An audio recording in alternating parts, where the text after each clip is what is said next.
what I've directed the CDC to do is that as soon as somebody is diagnosed with Ebola, we want a rapid response team, a SWAT team, essentially from the CDC, to be on the ground as quickly as possible, hopefully within 24 hours, so that they are taking the local hospital step by step through exactly what needs to be done.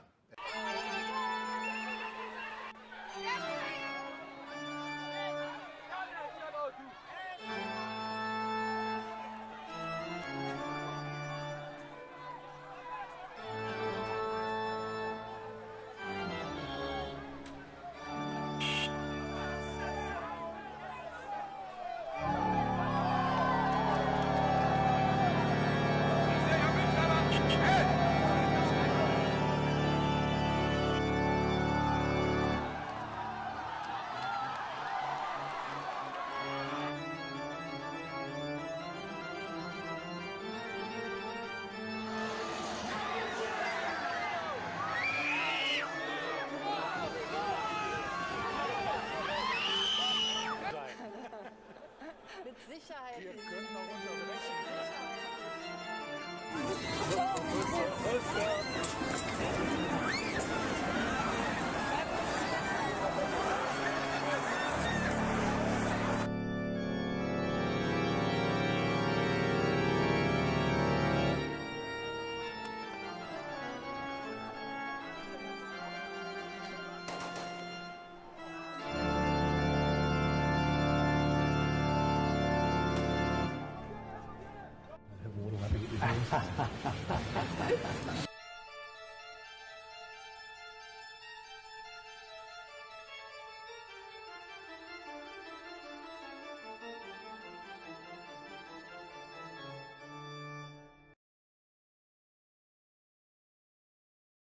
A virus becomes contagious when the temperature, acidity, and genetic and protein environments are favorable. To colonize a different host, the virus must adapt itself to the new conditions by mutating. What scientists fear most is that a virus of animal origin, such as the avian flu virus, and a virus of human origin infect the same cell.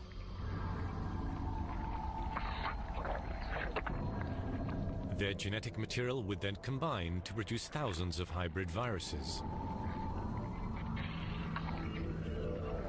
These mutants, equipped with new camouflage systems and new weapons, could become true killers in humans. Philip Sabatier also tracks viruses by satellite, thanks to the expert eye of Antonio Guel. Les satellites d'observation de la Terre permettent d'étudier l'environnement, la végétation, la terre, l'eau, qui sont des facteurs qui permettent au virus de se développer. The target? To prevent catastrophic science fiction scenarios from becoming reality.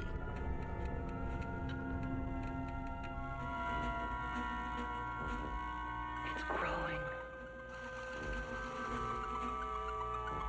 What the hell are you doing? Turn off the oxygen. Put him on room air. No, the air is thick with Andromeda.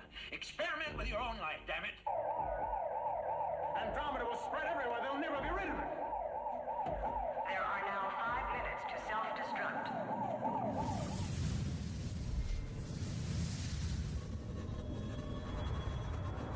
On revient du terrain avec des prélèvements. Il y en a probablement des positifs. On envoie ça chez Pasteur pour l'isolement du virus. Wie kam es jetzt zur Idee des Virus? Robert Koch wurde von Pasteur, das war der Wissenschaftsbetrüger, der von der französischen Regierung, die ja mit Deutschland im Krieg war, Deutsch-Französischer Krieg, 1872. Die Tote wurden dann später als Pockenepidemie verkauft. Wurde auch behauptet, es käme aus Frankreich, die Franzosen aus Deutschland, hin und her. Aber dieser Pasteur, der wusste, dass Bakterien nicht krank machen können, hat einen Trick eingeführt. Es musste ja das Modell der Säftelehre, Krankheit, worauf sich die gesamte westliche Hochschulmedizin beruft, musste ja ein Krankheitsgift postuliert werden. Vor allem, weil dieses Konzept der Seuchen, der Pandemien ja zigmal angewandt worden ist, um Unruhen niederzuknüppeln, um Hungerbewegungen in den Griff zu kriegen, etc. etc. Das hat nämlich angefangen dadurch, dass der junge Vatikan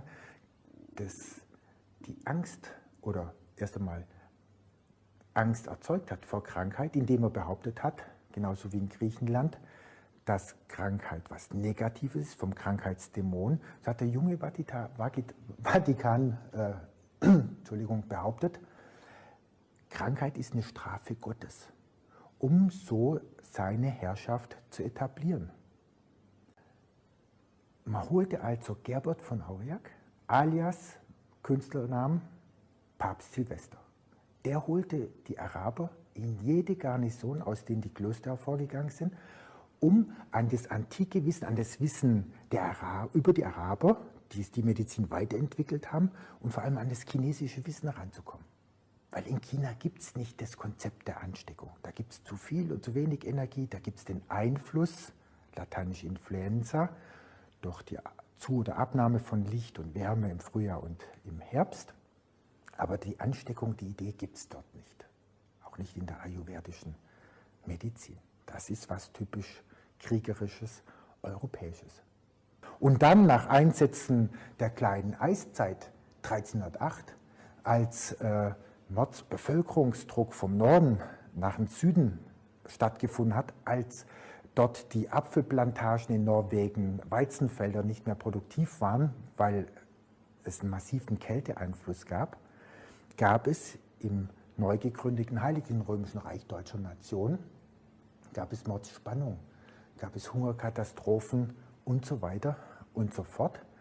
Und man führte dann vor allem nach diesem starken Erdbeben-Epizentrum in Friaul 1348, das die ganzen Mittelmeerstädte in Schutt und Asche legte, was von den Orthodoxen als Beweis des Antichristus hergenommen worden ist und tatsächlich die öffentliche Ordnung zusammenfiel, weil die zentrale Drehscheibe des Welthandels auf Europa zu, nämlich Venedig, auch zusammengebrochen ist und alle Handelslinien zusammengebrochen ist, die Währung zusammengebrochen und so weiter. Dann hat man dieses Konzept 1:1 verändert. Man hat es übernommen, 1:1, die gleiche Krankheitsdefinition, das gleiche Muster, Priester, Gemeinde oder Stadträte, um dann eine ganze Gruppe als von Gott bestraft zu behaupten, sie hätten Pest. Um ein ganzes Stadtzentrum abzuriegeln, die zu massakrieren, zu verhungern, zu vergiften, wie Goethe das beschreibt. Man hat das in Pest umgetauft.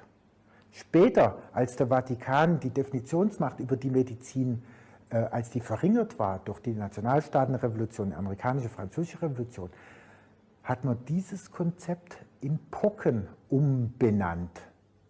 Aber genau die gleiche Idee. Und dann natürlich heute in unzulässige Krankheitsdefinitionen wie AIDS zum Beispiel. Auf jeden Fall hatte die Bevölkerung eine Riesenangst, wenn Seuchen behauptet worden sind, weil dann klar war, man kann in Quarantäne gesetzt werden, man kann massakriert werden. Man musste Medikamente nehmen, wie es Goethe beschreibt, wo Tausende gestorben sind, weil nichts zum Essen da war, weil es soziale Unruhen gab etc. Und die Überlebenden applaudierten. Daher resultierte die Angst und daher war dieses Medizinsystem, was in Krisenzeiten immer sofort repressiv war, was aber aufgrund seiner Geschichte Krankheit immer negativ gesehen hat, als was Bösartiges, der Teufel, der in mir wühlt und macht und krebst und wächst und außerhalb der Kontrolle gerät und tatsächlich auch noch übertragen wird.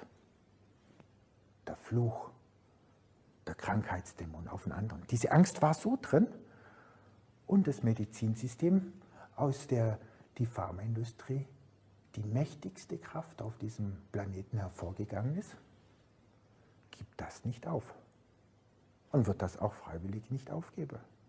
Da müssen wir ein bisschen nachhelfen. Dazu kriegen Sie jetzt noch weitere Informationen, nämlich wie sich jetzt die Idee eines Virus realisiert hat und wie aus dieser Idee die Gentechnik hervorgegangen ist. Es war so, Pasteur wusste, um wieder bei Pasteur anzuknüpfen, dass Bakterien nicht krank machen können. Punkt aus. Sind genügend Versuche gemacht und publiziert worden in Deutschland, unter anderem durch Max von Pettenkofer, der aufgezeigt hat, was Cholera ist und wie Cholera ganz einfach zu vermeiden ist. So, Pasteur kam nun jetzt mit der Idee, weil er ja auch im Auftrag arbeiten musste, um ein Argument zu haben, dass man die Engländer nicht durchs Mittelmeer durchlässt, bei Gibraltar den Sack zumacht und die abknallt. Und hat behauptet, es gäbe einen neuen Erreger und der macht sein Krankheitsgift auch im lebenden Menschen. Und diese Idee nannt er Gift, lateinisch Virus. Das war die Idee. Er hat gesagt, es ist 1000-mal kleiner. Wir nehmen so dichte Filter, wo Bakterien überhaupt nicht durchgehen, drückt hier die Flüssigkeit durch, sein Leichengift, spritzt das in das Gehirn von Hunden, die an einem Holzpfahl senkrecht angebunden worden sind, ein Drittel des Volumens des Hirns vom Hund, dem bläst das auf der anderen Seite zum Ohr heraus, er krampft, er bellt, er schäumt, er stirbt, Tollwut. Nichts anderes hat Pasteur gemacht. Pasteur, der denn auch behauptete, er hätte das Gegengift gleich zu seinem Gift, zu seinem Virus, um das Impfkonzept, was ursprünglich dann in Frankreich stark vorangetrieben worden ist, weil ja die Deutschen ihre Antibiotika hatten und ihre Chemotherapie, hat in allen seinen Dingen massiv betrogen. Er war doch noch so viel Mensch, dass er seine Betrugstaten fein säuberlich parallel zu seinen Laborbüchern, seinem Tagebuch anvertraut hat, aber verfügt hat, dass diese seine Aufzeichnung niemals veröffentlicht werden dürfen. Die Familie ist superreich geworden natürlich durch diese Geschichte. Der letzte männliche Nachfolger Pasteur hat sich aber nicht dran gehalten. Der hat ein bisschen mehr Gewissen noch als sein Vorfahre und hat es der amerikanischen Forschung, der Princeton University, zur Verfügung gestellt. Und da hat Professor Gerald Geisen 1993 eine Analyse publiziert in englischer Sprache, wo gezeigt worden ist, dass Pasteur massiv und bei allen seinen Dingen betrogen hat. Geimpfte Tiere, die quasi dann überlebten, wenn sie infiziert worden sind, die sind nicht vergiftet worden. Die Kontrolltiere, die dann ohne Impfung gestorben sind, hat er massiv vergiftet und so weiter und so fort. Das war Pasteur.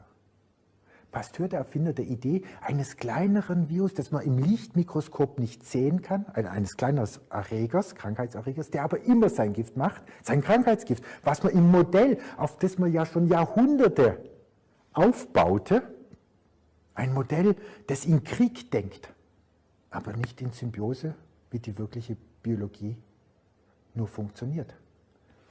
Dieses Modell zu erfüllen, postuliert, um einen politischen Hebel gegen England zu haben, Pasteur die Idee eines Virus. Was Pasteur aber nicht ahnen konnte, ist, dass es ein Mikroskop geben wird, das viel stärker vergrößert, noch als das Lichtmikroskop, nämlich das Elektronenmikroskop, um damit kleinere Strukturen zu erkennen, die man zuvor nicht erkennen konnte. Und mit diesem Elektronenmikroskop, was nach dem Zweiten Weltkrieg der Forschung zur Verfügung stand, war es nun möglich, kleine Strukturen zu erkennen. Und man hat tatsächlich kleine Strukturen erkannt, die 1000-mal kleiner sind als ein Bakterium. Man hat Sporen erkannt, die selber noch leben können. Man hat erkannt, dass Bakterien Sporen bilden, wenn sie langsam absterben. Sterben Bakterien schnell ab, weil man sie erhitzt und austrocknet und so weiter, dann bilden sie noch kleinere Partikelchen, die selber nicht mehr leben können, die aber aus Eiweiß sich zusammensetzen und in der Mitte Nukleinsäure haben und dort noch anderen Bakterien, die es überleben, als Nahrungsgrundlage zur Verfügung stehen, um sich selber aus dieser misslichen Situation zu retten. Sowas hat man bei Bakterien gesehen und bei ganz einfachen Organismen, beim Pilz, bei einer Amöbe, bei mir zum ersten Mal aus einer ganz einfach gebauten Alge aus dem Meer, aber niemals in einem Menschen, niemals in einem Tier oder in einer Pflanze. Und das können Sie ganz einfach überprüfen. I knew that the images provided by NASA and other space agencies of stars and planets and galaxies were completely fake, but I was curious about microspace. I remembered the images I had seen when I was little of viruses. So there's a lot of fear involved with sickness and disease and things we cannot see. So I was curious as to whether they actually existed, and I decided to do some research. It's 2015. I figured surely by now we have millions of pictures of viruses, and much to my dismay, I couldn't find anything. They were the same old NASA-like CGI pictures and images, nothing real. There were no real pictures from an electron microscope of a virus, other than the handful of images I remember from when I was a kid. So I immediately just started looking into it more and more and finding so many holes in the theory of viruses. We really have never seen a clear picture of a virus. The only thing we see in these electron microscope pictures or images are just these round orbs. And that's not good enough. I mean, this is 2015. There should be cross-sections. We should have a picture of every virus. And we should at least have proof of a real virus having been isolated, which we do not have, at least not in acceptable conditions. And the list of viruses is huge. So I went down the list of each virus and tried to find images of them. And you can't find any images. There's no real electron microscope pictures of viruses. Just if you get any, a few of them will have an image, but it's just a round blob. And so I just immediately started researching and finding problems with the model, the medical system that we've been brainwashed with. Once we open our eyes to this fraud we've been sold, to this reality we've been brainwashed with, we realize how ignorant we are when it comes to health and medicine. But it also lifts a burden of fear that has been pressed upon us for so many years. And it's also exciting because we get to discover some of the ancient knowledge that may have been lost throughout the controlled history we were given. Now, there may be even more resistance to this idea that viruses are a complete fabrication, even more so than the flat earth. If you say the flat earth, people might just think you're crazy. But if you say, I don't even think viruses exist, they may think you're completely off your rocker. So it's actually that ingrained in us that these viruses exist. And that's how important it is that we be honest with ourselves and we look at everything with objective eyes and we say, okay, you're trying to give me medication or a vaccine or this or that. Well, prove to me that you even have isolated a virus, that you even know what a virus is, that this virus actually exists as you present it. So there are people out there, not as many as the Flat Earth movement or the fake space realization. You know, there's a book by Klaus Conlin, and it's titled, How the Medical Industry Continually Invents Epidemics, Making Billion-Dollar Profits at Our Expense. And he shows that the alleged contagious viruses are just, in fact, particles produced by the cells themselves as a consequence of certain stress factors. So there's a lot of information out there. We need to discover a lot more information. And like I said, this is not a very popular topic, and there's not many people out there blowing the whistle on it. But I think that there are enough questions to be asked in this regard. Are viruses in fact real, or do they not exist? Can we not prove that they exist? Just like we can't prove certain things in space, I'm not sure we can prove many things in microspace that have been sold to us over the years. While smallpox may be the most deadly virus of the 20th century, there are other microscopic killers that hold impressive numbers of victims.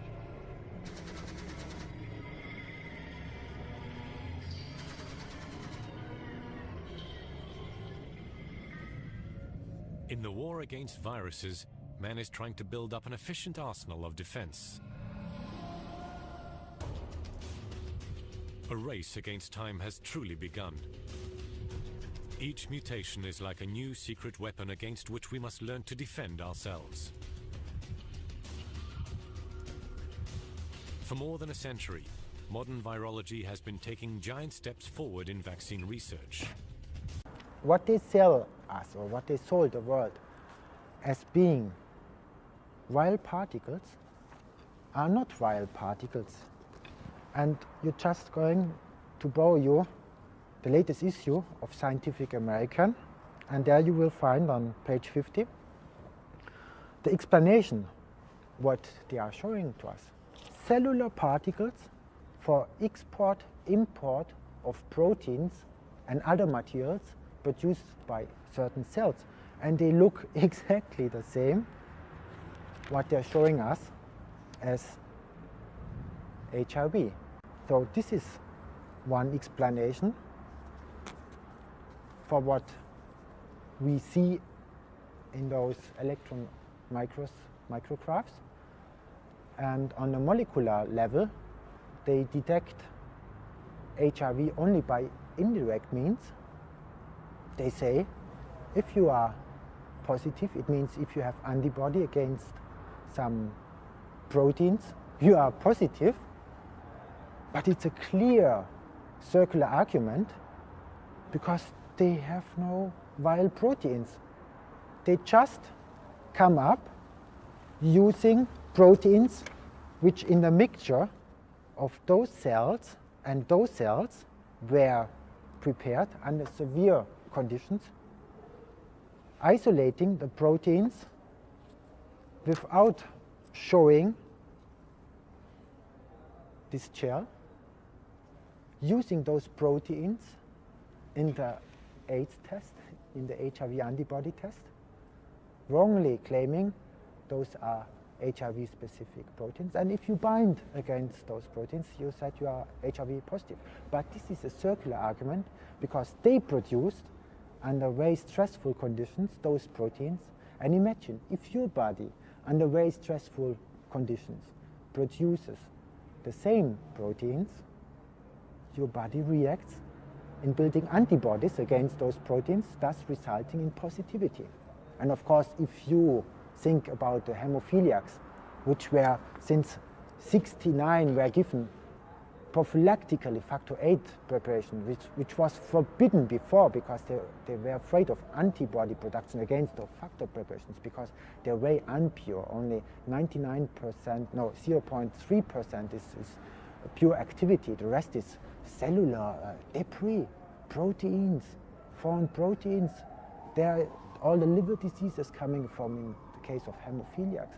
And of course, this results in positivity. They have huge amounts of foreign proteins introduced to their body. The body makes antibodies against, and then they come up with a positive HIV test.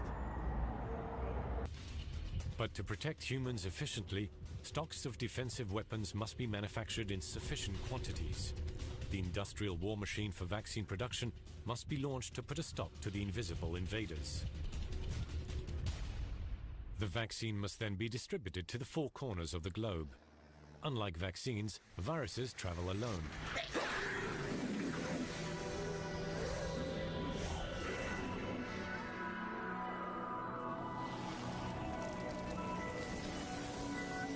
Vaccines reinforce our body's defense.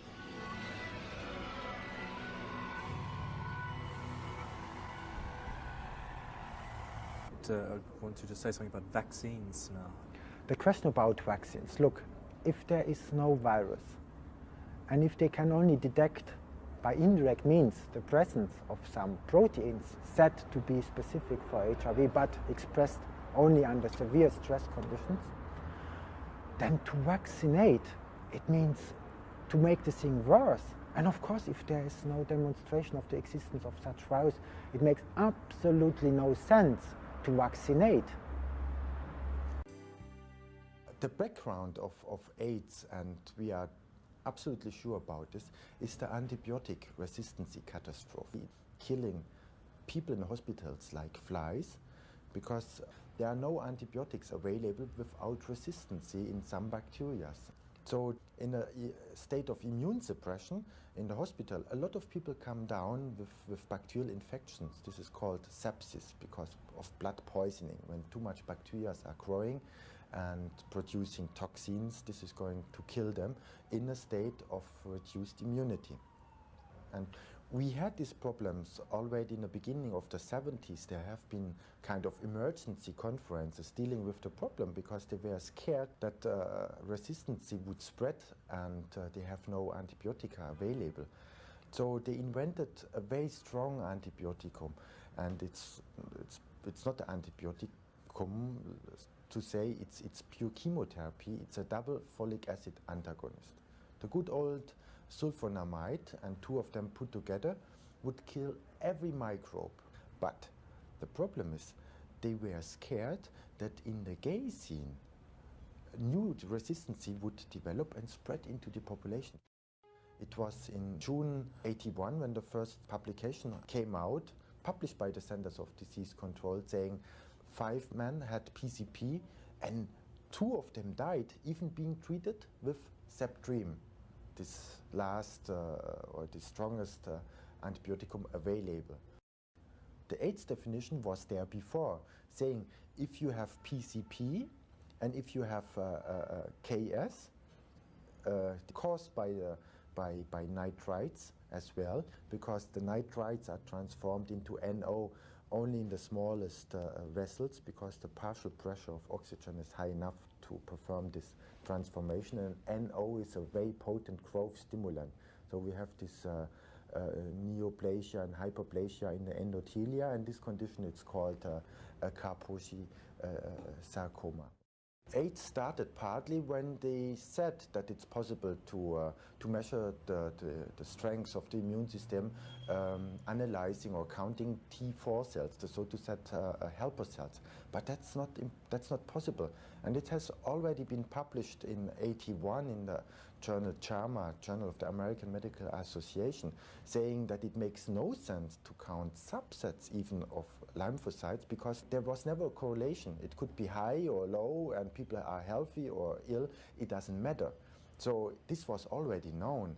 But the problem was at this time already that in medicine people would not look to the facts but what is possible to sell on the market, because it was the year 1977 when it became possible to patent medical techniques. So they wouldn't care if there's any a clinical meaning behind those measurements, but they just sold it on the market. And the model of immunology would say at this time, if the immune system is weak, so cancer would appear. And that has been fundamentally mistaken, and it was wrong when they said it in '81. They knew it already in 1980 that this has been wrong. The immune surveillance theory of cancer came into existence when the war against cancer failed.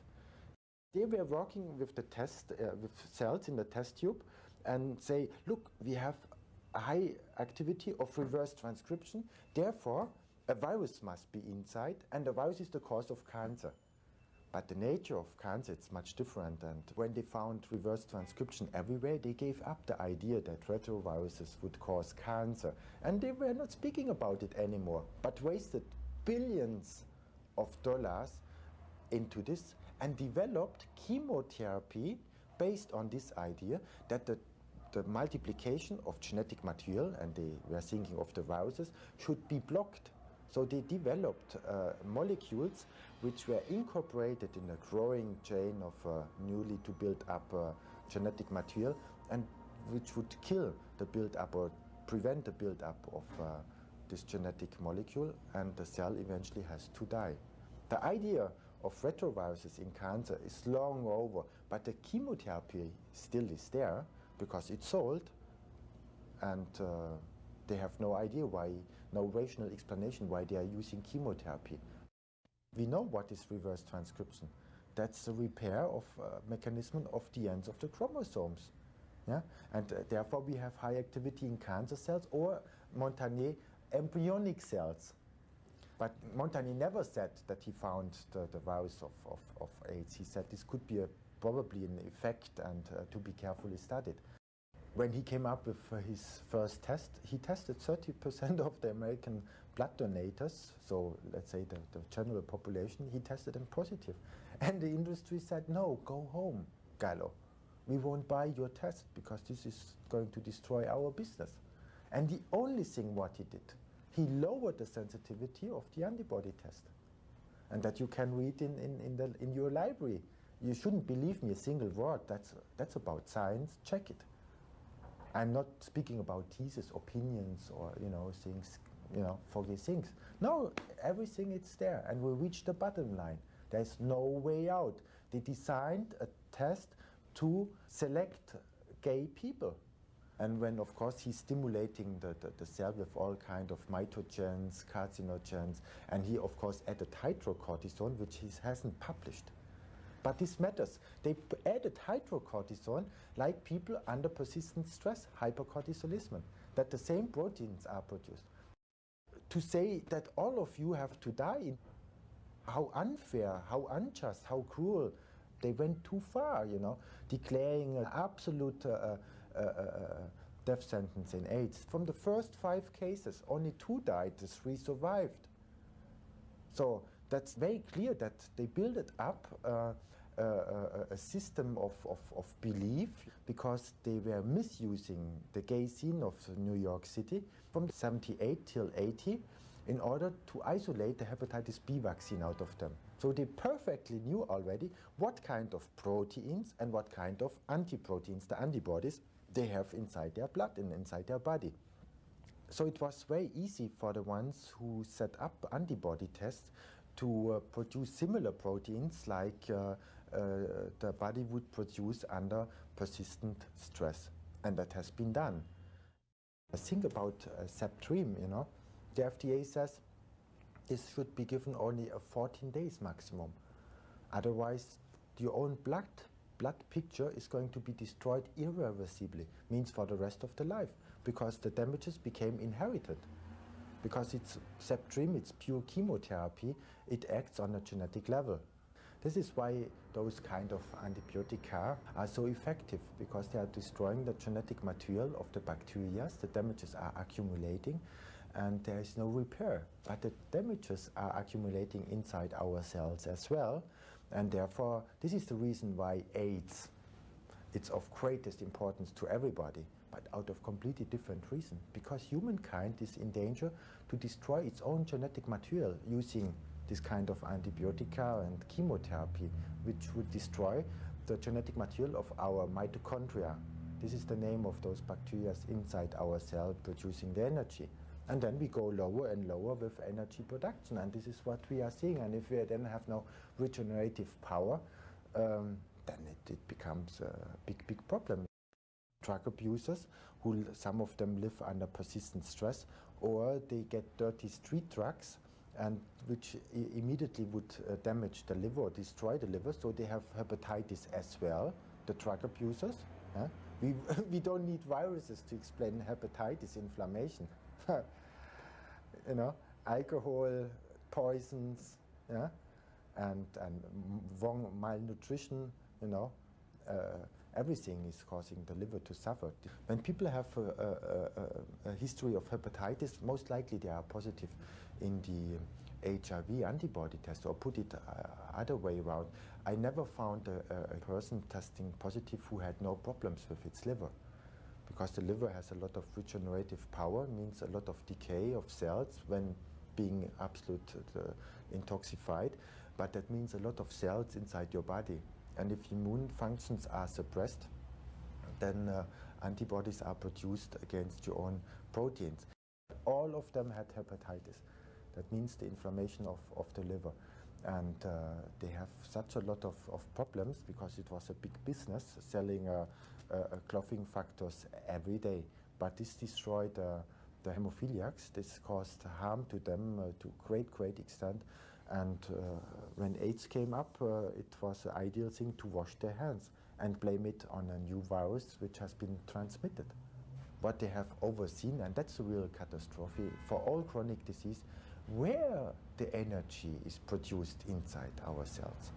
These bacteria are so stable, integrated inside the cell, that a great deal of their own genetic material has been exported inside the nucleus, where there is protection of the genetic material better than in the bacteria themselves, but they have their own genetic material.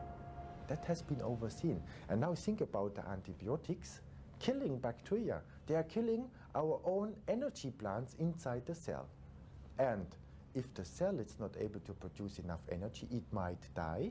So you go into persistent inflammatory conditions if the body has enough regeneration power to build up new cells, or the cell becomes cancerous, using fermentation as its source of energy. And in the liver cells we have most of the mitochondria present, 500 per cell. So that's the highest concentration of mitochondria. Of course, in egg cells of the women we have 500,000. And therefore AIDS is of greatest importance for women due to completely different reason, because with every shot, with unnecessary shot of antibiotica, they would destroy their genetic material, which they would pass over to the offspring, because the mitochondria are only given to the next generation through the egg cell. It has been known already in the mid-70s by Anthony Fauci, by the way.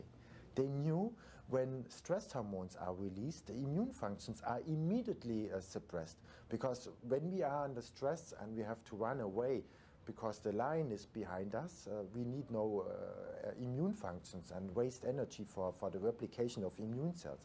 But the dangerous thing is when we have persistent stress, heavy stress, not like outside the streets, but heavy stress, right?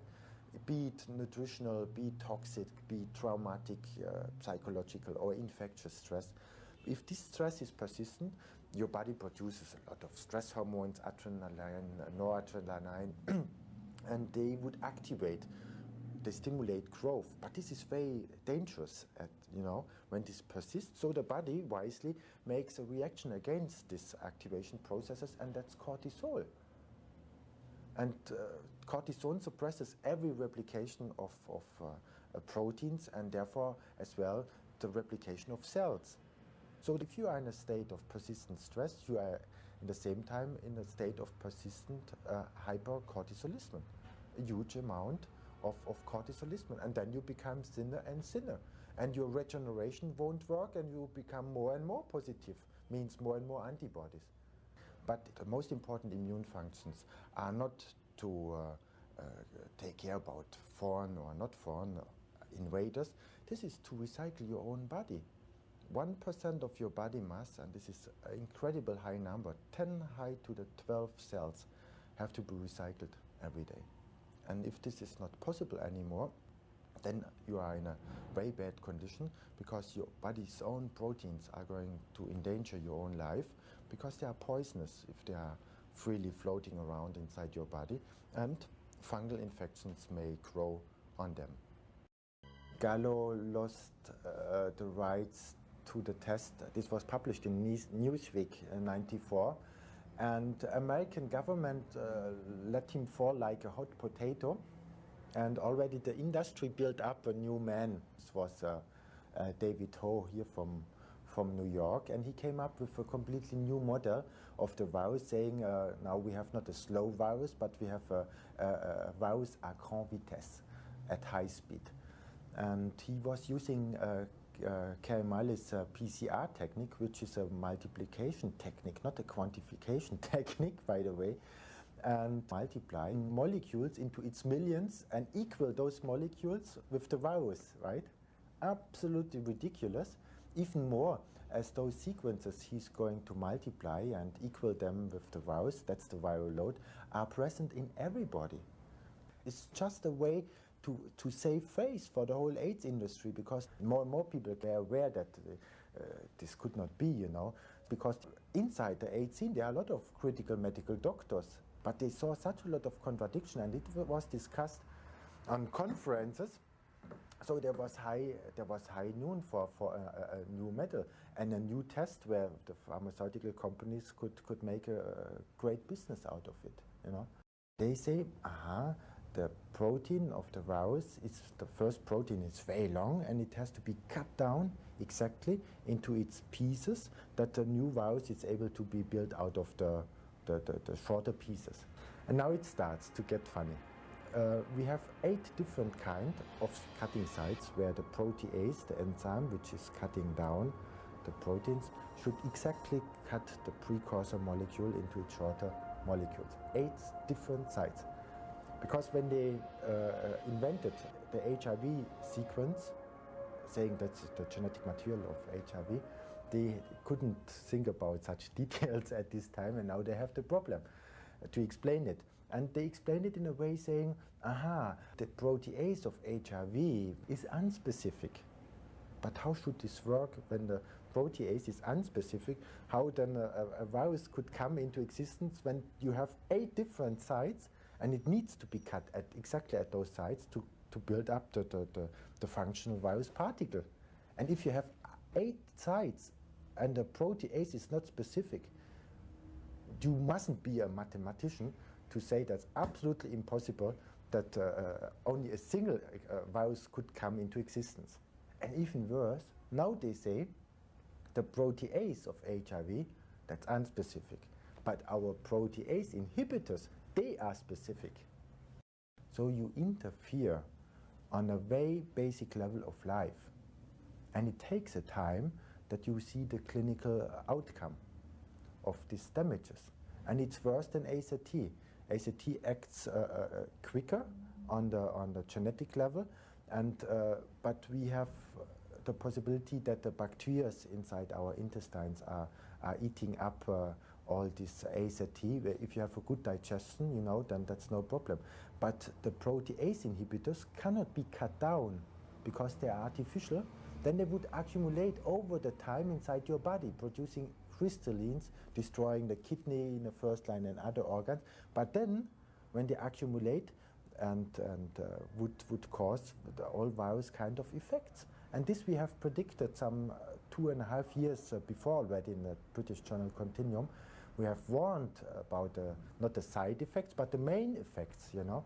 And the worst to come, it's the failure of the liver, and of course the blood production when blood is destroyed, and that's what they say is the side effects, or you know, when the fatty acid metabolism is destroyed as well, and you have fatty acid accumulation everywhere inside your body, you know.